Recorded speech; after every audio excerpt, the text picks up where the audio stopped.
El retaule de Sant Valentí és actualment l'únic retaule barroc que es conserva a la Seu d'Ègara, malgrat les imatges no són les originals. Així i tot, el retaule conservava les cartel·les que podem observar amb els noms dels sants corresponents. La construcció del retaule l'hem de relacionar amb la descoberta de relíquies que va tenir lloc a principis del segle XVII a Santa Maria, on es van descobrir relíquies de Sant Valentí, Sant Julià i Sant Sever.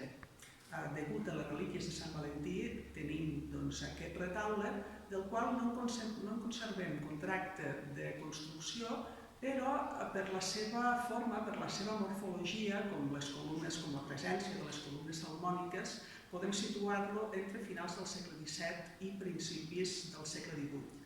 D'altra banda, es va construir un retaule pràcticament idèntic, molt i molt semblant, a l'església de Sant Julià d'Altura, a Sabadell, on van anar a parar les relíquies de Sant Julià. D'aquell retaule sí que en tenim filiació, i el nom de l'escultor, Bernat Vilà, per la qual cosa llancem la hipòtesi d'atribuir aquest retaule terrassenc també a Bernat Vilà.